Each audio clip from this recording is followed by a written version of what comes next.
Hi friends, ఎలా ఉన్నారు? బాగున్నారా అందరూ? ఈరోజు సేమియాతో ఈజీగా హెల్తీగా సేమియా ఉప్మా ఎలా తయారు చేయగలో చూద్దాం.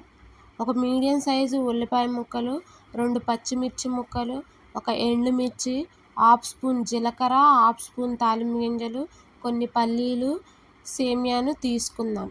స్టవ్ మీద కడాయి పెట్టి స్టవ్ వెలిగించి కడాయి వేడైన తర్వాత ఆయిల్ వేసుకోవాలి. ఆయిల్ వేడైన తర్వాత పల్లీలు వేసుకొని కొంచెంసేపు వేగనివ్వాలి.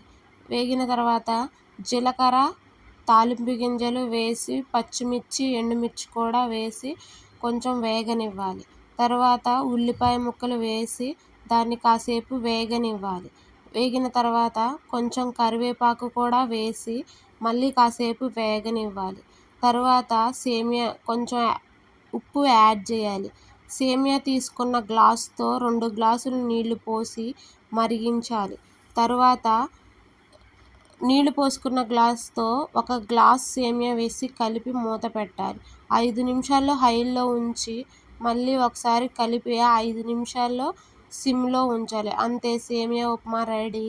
దాంట్లోనే కొంచెం నిమ్మకాయ పిండుకుంటే సూపర్ ఉంటుంది. లైక్ చేయండి ఫ్రెండ్స్. Bye friends.